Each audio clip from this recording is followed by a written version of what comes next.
Hello दोस्तों, तो आज हम सभी बात करेंगे प्रेजेंट कॉन्टिन्यूअस टेंस के बारे में और जानेंगे कि इस टेंस की आइडेंटिटी क्या है, इस टेंस का यूज कहाँ कहाँ होता है, इस टेंस में कौन सी हेल्पिंग वर्ब यूज होती है, वर्ब की कौन सी फॉर्म यूज होती है, एग्जांपल्स के साथ साथ इस टेंस में कितने तरह के सेंटेंस आते हैं जिनका ट्रांसलेशन हम इस टेंस के अंतर्गत करते हैं। ये सारी बातें हम डिटेल में आज इस वीडियो में जानेंगे, लेकिन इसके लिए आप सभी को हमारे वीडियो में लास्ट तक बने रहना होगा। और अगर अभी तक आपने हमारे चैनल को सब्सक्राइब नहीं किया है तो कृपया चैनल को सब्सक्राइब कर दें और बेल आइकन दबाना ना भूलें। तो मेरा नाम है सुमन मस्ती और आप सभी का स्वागत है हमारे YouTube चैनल क्रिएटिव लर्निंग में। अब बात करते हैं प्रेजेंट कॉन्टिन्यूअस टेंस की। तो इस टेंस के अंतर्गत यानी कि ये जो टेंस है ये हमें बताता है कि जो कार्य है हमारा वर्तमान समय में जारी है, यानी कि चल रहा होता है। इस टेंस के अंतर्गत हम जानते हैं कि जो कार्य हमारा वर्तमान समय में चल रहा होता है। अब इस टेंस के बारे में आगे जानने से पहले अगर अभी तक आपने हमारे पिछले वीडियो जिसमें मैंने टेंस और उसके टाइप्स के बारे में डिटेल में एक्सप्लेन किया था, वो वीडियो अगर अभी तक आपने नहीं देखा है तो कृपया स्क्रीन के ऊपर साइड में दिख रहा है आई आइकन पर क्लिक करें और अभी जाकर पहले उस वीडियो को देखें। अगर बात करें प्रेजेंट कॉन्टिन्यूअस टेंस की, तो प्रेजेंट कॉन्टिन्यूअस टेंस जो कि प्रेजेंट टेंस के अंतर्गत आता है और प्रेजेंट टेंस हमारा 4 भागों में बटा है। पहला present indefinite, present continuous, present perfect और प्रेजेंट परफेक्ट कॉन्टिन्यूअस, यानी 4 पार्ट हो गए। प्रेजेंट इंडेफिनिट के बारे में मैंने आपको पहले ही वीडियो में बता दिया था। अगर अभी तक वो वीडियो भी नहीं देखा है तो ऊपर दिख रहा है आइकन को प्रेस करिए और अभी जाकर देखिए। अब बात करते हैं इस वीडियो में प्रेजेंट कॉन्टिन्यूअस टेंस की।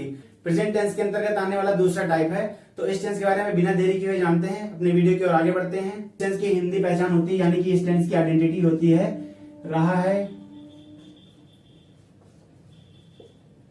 रही है, रहे हैं, ETC, यानी कि इस टेंस के वाक्यों की क्रियाओं के अंत में, वर्ब्स के अंत में रहा है, रही है, रहे हैं आदि शब्द आते हैं, जिससे हम पहचानते हैं कि जो टेंस हमारा प्रेजेंट कॉन्टिन्यूअस टेंस में है। ये बात होगी प्रेजेंट कॉन्टिन्यूअस टेंस की आइडेंटिटी की। अब बात करते हैं प्रेजेंट कॉन्टिन्यूअस टेंस का यूज कहाँ कहाँ करते हैं। तो इस टेंस का यूज ऐसी जगह पर करते हैं जो कि ऐसे कार्यों के समय करते हैं, यानी ऐसे एक्शंस के टाइम पे करते हैं जो कि बोलने के साथ साथ हो रहे होते हैं। जैसे एग्जांपल के तौर पे देखा जाए तो मैं खाना खा रहा हूं, यानी कि इसमें बोलने के साथ साथ बताने के साथ साथ खाना खाया जा रहा है। और मैं अपनी कक्षा में पढ़ रहा हूं, यानी कि बोलने के साथ साथ बताने के साथ साथ यहाँ पे पढ़ाई भी की जा रही है। तो टेंस का यूज ऐसे जगहों पर करते हैं जिसमें कार्य बोलने के साथ साथ वो एक्शन हो रहा होता है। ठीक है, अब बात करते हैं दूसरी जगह और कहाँ पे यूज करते हैं। तो इस टेंस का यूज ऐसे एक्शंस को दिखाने के लिए भी किया जाता है जो कि टेम्परेरी एक्शंस होते हैं और जिस समय हम इस बारे में बात कर रहे होते हैं वो उस समय डन नहीं हो रहे होते, यानी कि उस समय वो कार्य नहीं किया जा रहा होता है। जैसे एग्जाम्पल देखा जाए, I am preparing for a competition, यानी कि मैं कॉम्पिटिशन की तैयारी कर रहा हूं। तो मैं तुरंत तो तैयारी कर नहीं रहा हूं, लेकिन मेरा कार्य जारी है। अभी बोलने के टाइम पे कार्य नहीं हो रहा है, लेकिन ये काम जारी है। दूसरे एग्जांपल से देखें तो जैसे कि मैं अपने प्रोजेक्ट पर काम कर रहा हूं, यानी कि I am working on a project. तो मैं एक प्रोजेक्ट पर काम कर रहा हूं, तुरंत तो कर नहीं रहा हूं, लेकिन कार्य जारी है। तो ये टेम्परेरी एक्शंस है जो कि तुरंत बोलने के टाइम पे नहीं हो रहे होते हैं, लेकिन इन कार्यों को किया जा रहा होता है। तो ये भी इस टेंस के अंतर्गत आते हैं। अब तीसरी बात की जाए कि और कहाँ का यूज करते हैं, तो इस टेंस का यूज हम लोग ऐसे एक्शन को दिखाने के लिए भी करते हैं जो कि फ्यूचर में होने होते हैं, लेकिन बहुत ही जल्दी, यानी कि बहुत ही पास के होने वाले, फ्यूचर में होने वाले होते हैं। एग्जाम्पल से समझते हैं, इज कमिंग टुनाइट, यानी कि वो आज रात आ रहा है। तो ये भी हमारा नियर बाय फ्यूचर में होने वाला एक्शन है और ये भी प्रेजेंट कॉन्टिन्यूअस टेंस के अंतर्गत ही आएगा। अब बात करते हैं प्रेजेंट कॉन्टिन्यूअस टेंस की हेल्पिंग वर्ब क्या है। तो प्रेजेंट कॉन्टिन्यूअस टेंस की जो हेल्पिंग वर्ब है वो है इज, एम और आर। ये तीनों प्रेजेंट कॉन्टिन्यूअस टेंस की हेल्पिंग वर्ब्स हैं। इसमें वर्ब की कौन सी फॉर्म यूज होती है, इसमें वर्ब की फर्स्ट फॉर्म यूज होती है, साथ में आईएनजी लगता है। ठीक है, अब ये बात होगी प्रेजेंट कॉन्टिन्यूअस टेंस की वर्ब की, यानी कि वर्ब की कौन सी फॉर्म यूज की जाती है, साथ में वर्ब की फर्स्ट फॉर्म यानी कि यूज की जा रही है और साथ में आईएनजी लगाया जा रहा है। लेकिन कुछ वर्ब्स ऐसी होती हैं जो कि प्रेजेंट कॉन्टिन्यूअस टेंस में यूज ना होकर के प्रेजेंट इंडेफिनिट टेंस की, यानी सिंपल प्रेजेंट टेंस की वर्ब्स यूज की जाती हैं। अब जानते हैं कौन कौन सी ऐसी वर्ब्स हैं, तो उनको कुछ ग्रुप्स में डिवाइड किया गया है। मैं एक ग्रुप्स के साथ साथ उसकी वर्ब्स को बताते जाता हूं। तो सबसे पहले बात करते हैं वर्ब ऑफ इमोशन। एग्जाम्पल देखते हैं, जैसे कि want, wish, feel, like, love, hate, hope, prefer, etcetera. यानी कि ये जो वर्ब्स हैं वो वर्ब की फर्स्ट फॉर्म में आईएनजी यूज ना होकर के प्रेजेंट इंडेफिनिट टेंस, यानी कि वर्ब की फर्स्ट फॉर्म यूज होती है। एग्जांपल से समझते हैं, तो जैसे लिखा हुआ है आई एम विशिंग, भाई वर्ब ऑफ इमोशन है अब कभी आपने ये सुना है कि आई एम विशिंग? आपने ये कभी नहीं सुना है। आपने सुना है कि आई विश, जो कि प्रेजेंट इंडेफिनिट टेंस के रूप में यूज हो रहा है, यानी कि यहाँ पे वर्ब की फर्स्ट फॉर्म यूज हो रही है। तो ये जो एग्जांपल्स हैं, यानी कि यहाँ पे जो वर्ब्स यूज हमने किए हैं, वर्ब ऑफ इमोशन, ये वर्ब की फर्स्ट फॉर्म में आईएनजी ना यूज होकर के प्रेजेंट इंडेफिनिट की तरह यूज होती है, यानी कि फर्स्ट फॉर्म यूज होती है। समझ गए? अब दूसरे और कौन कौन से ऐसे पार्ट्स हैं यानी कि जिनमें हम लोग वर्ब की फर्स्ट फॉर्म में आईएनजी ना अप्लाई करके सिर्फ वर्ब की फर्स्ट फॉर्म यूज करते हैं? दूसरा है verb of perception. Verb of perception, इसके अंदर कौन कौन सी वर्ब्स आती हैं ये देखते हैं। तो see, hear, smell, taste, notice, recognise, etcetera. यानी कि ये वर्ब्स भी ऐसी वर्ब्स हैं जिनके साथ वर्ब की फर्स्ट फॉर्म में आईएनजी ना अप्लाई करके प्रेजेंट इंडेफिनिट की तरह यूज करेंगे, यानी कि सिर्फ वर्ब की फर्स्ट फॉर्म यूज करेंगे। एग्जांपल समझते हैं, तो ऐसे लिखिए, आई एम हियरिंग हिम। ये गलत है, हम लोग यूज करेंगे आई हेयर हिम, ये सही है। समझ गए? यानी कि ये भी ऐसी वर्ब्स हैं कुछ जो कि वर्ब की फर्स्ट फॉर्म में आईएनजी ना अप्लाई होकर के सिर्फ वर्ब की फर्स्ट फॉर्म यानी कि प्रेजेंट इंडेफिनिट टेंस की तरह यूज होते हैं। वर्ब्स ऑफ थिंकिंग, इसके अंदर कौन कौन सी वर्ब्स आती हैं ये जानते हैं। तो ऐसे कि know, agree, believe, consider, forget, imagine और माइंड, रिमेंबर, ईटीसी। यानी कि ये भी कुछ ऐसी वर्ब्स हैं जिनके साथ वर्ब की फर्स्ट फॉर्म में आईएनजी यूज ना होकर के वो भी सिंपल प्रेजेंट टेंस के अंतर्गत यानी प्रेजेंट इंडेफिनिट टेंस की तरह यूज होती हैं। इसका भी एग्जांपल देखते हैं, जैसे लिखा है कि ही इज नोइंग मी। ये सही नहीं लग रहा है, ये गलत है। यानी कि ये सही होता क्या है कि ही नोज मी, ये सही है आपका। समझ गए? तो यहाँ पे भी कुछ ऐसी वर्ब्स हैं जो कि प्रेजेंट कंटीन्यूअस टेंस में यूज नहीं होती हैं, यानी कि वर्ब की फर्स्ट फॉर्म के साथ आईएनजी यूज नहीं होती है। और भी ऐसी वर्ब्स के बारे में जानते हैं। अब बात करते हैं वर्ब ऑफ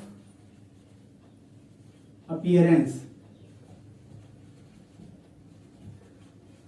इसमें देखते हैं कौन कौन सी वर्ब्स आती हैं, जैसे appear, scheme, look.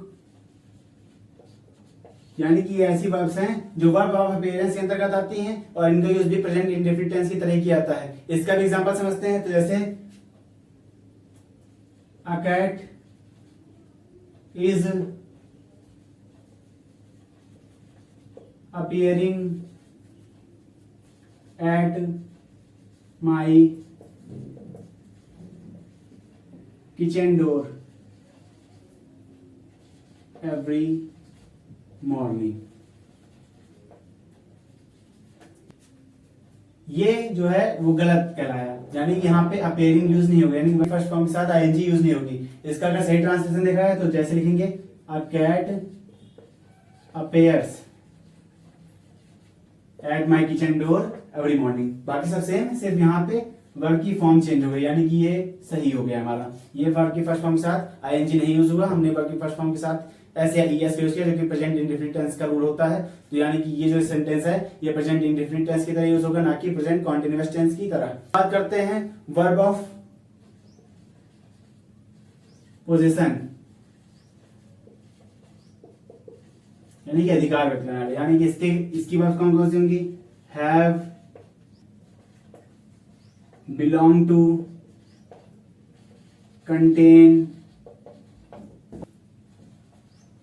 Include, own, possess, etc.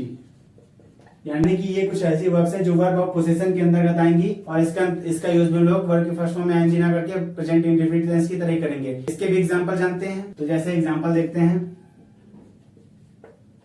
I am owning आ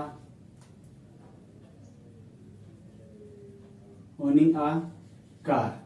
ये हो गया I am owning a car. अब यहाँ पे मैं एक कार खरीद रहा हूँ, ये भी देखिए गलत है। ओनिंग कोई भी ऐसा अप्रोप्रिएट नहीं होता, नहीं कि गलत होता है, तो ये भी ना सही होकर के इसमें भी यूज करेंगे I own a car.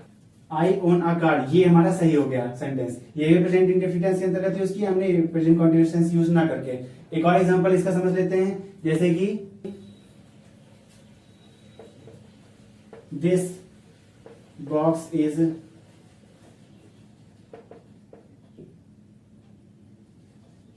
Containing my clothes, यानी कि इस बॉक्स में मेरे कपड़े हैं, यानी कि ये बॉक्स मेरे क्लोथ्स को कंटेन करता है। तो ये भी कंटेनिंग यहाँ पे यूज हुआ, जो कि सही नहीं है।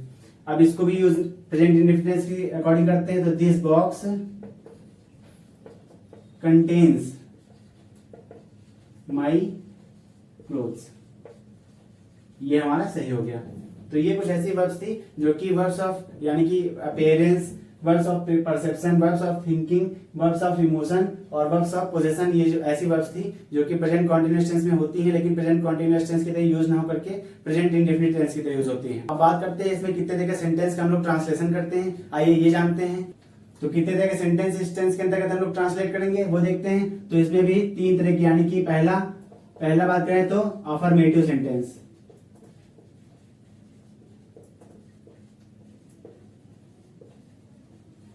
दूसरा निगेटिव सेंटेंस,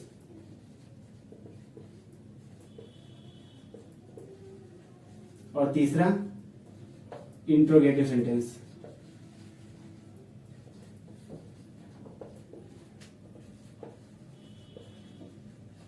ठीक है। अब इंट्रोगेटिव सेंटेंस मैंने आपको बताया था कि ये भी 2 तरीके के यूज करते हैं हम लोग। पहला स्टार्ट विद हेल्पिंग वर्ब, और दूसरा स्टार्ट विद क्वेश्चन वर्ड। पहले बात कर लेते हैं अफर्मेटिव सेंटेंस की। तो जानते हैं कि अफर्मेटिव सेंटेंस में कैसे सेंटेंस, यानी कैसे वाक्य आएंगे। तो इस सेंटेंस के अंतर्गत जो भी वाक्य आएंगे वो सिंपल होंगे, साधारण होंगे, बहुत ही, कोई भी ना, नहीं या फिर क्वेश्चन कोई भी इसमें नहीं पूछा जाएगा। सिर्फ हम लोग साधारण वाक्यों का ट्रांसलेशन इस सेंटेंस में करेंगे।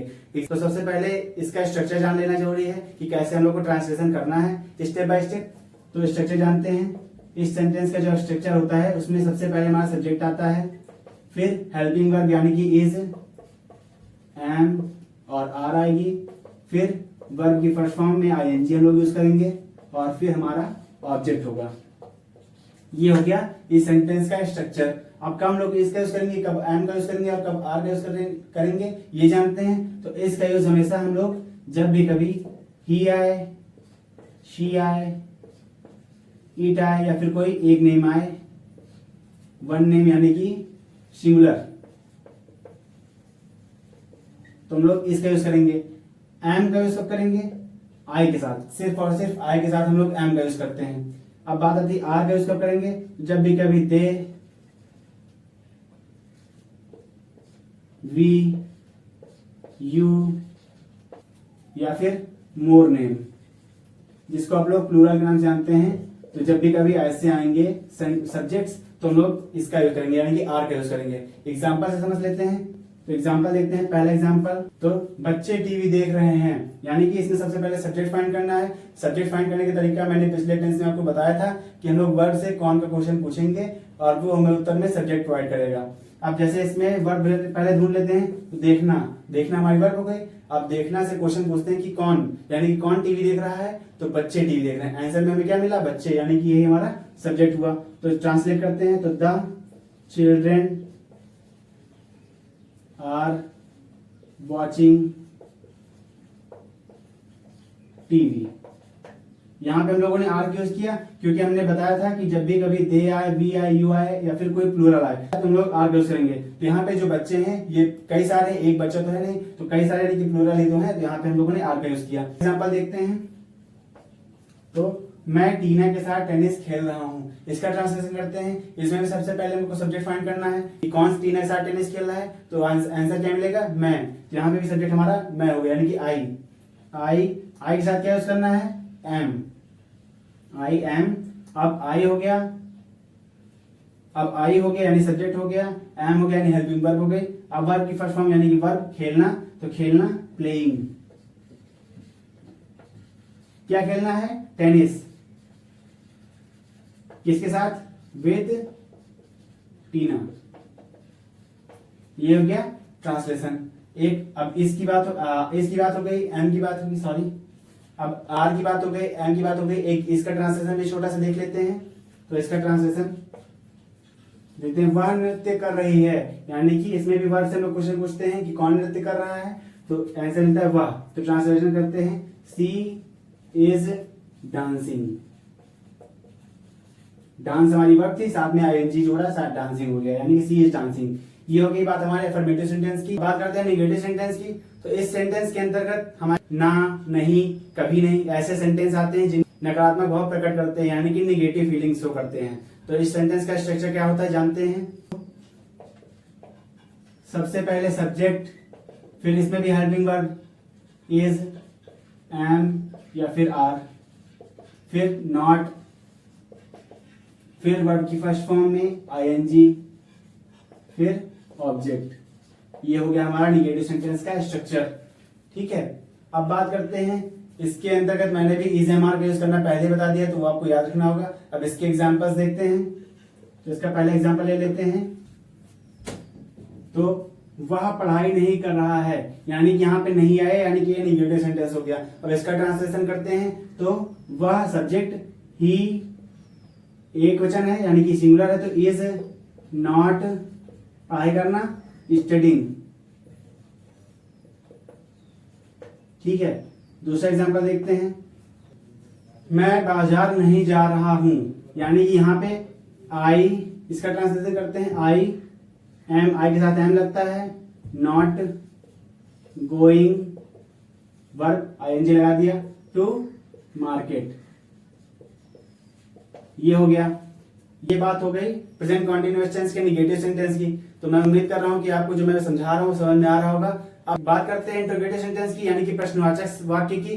तो इसमें हम लोग प्रश्न पूछेंगे, कैसे भी क्वेश्चंस हो सकते हैं जो कि इसके अंतर्गत आएंगे। आप कितने तरह के क्वेश्चन हो सकते हैं, ये हम लोग इसको हम लोगों ने दो टाइप्स में डिवाइड किया है। पहला, स्टार्ट विद हेल्पिंग वर्ब, यानी कि ऐसे क्वेश्चंस जो कि हेल्पिंग वर्ब से स्टार्ट होते हैं।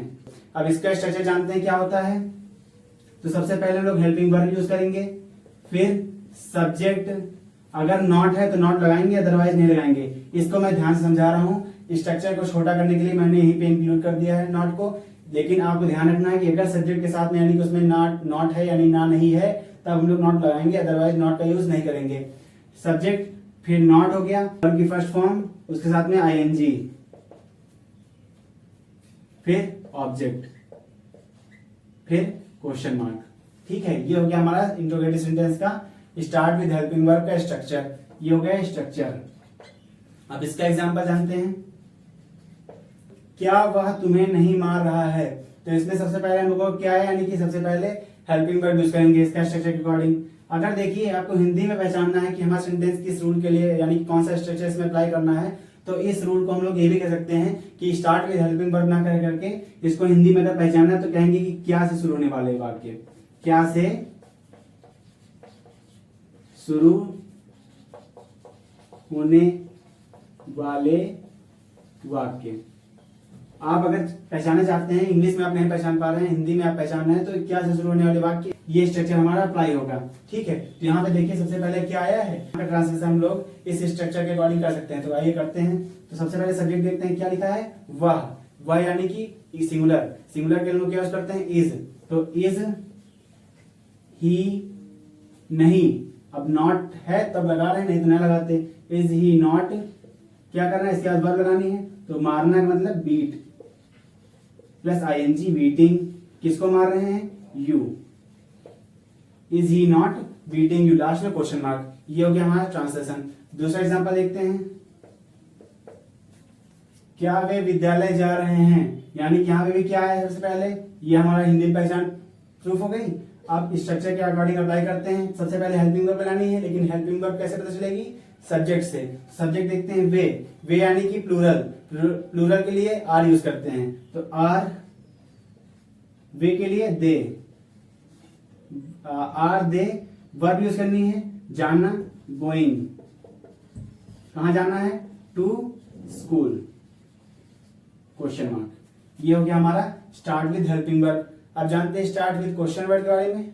स्टार्ट विद क्वेश्चन वर्ड यानी कि प्रश्नवाचक शब्द से शुरू होने वाले सेंटेंस। तो इस सेंटेंस के लिए मैंने स्ट्रक्चर वही सेम रखा है, यानी कि पिछला स्ट्रक्चर ही है, उसको इरेज इसलिए नहीं किया क्योंकि उसी में थोड़ा सा बस बढ़ाना है और ये स्ट्रक्चर हमारा तैयार हो जाएगा। देखते हैं क्या बढ़ाते हैं लोग इसमें। यहाँ पे सिर्फ सब कुछ वही रहने देंगे, सिर्फ हेल्पिंग वर्ब से पहले हम लोग क्वेश्चन वर्ड को ले आएंगे, बस।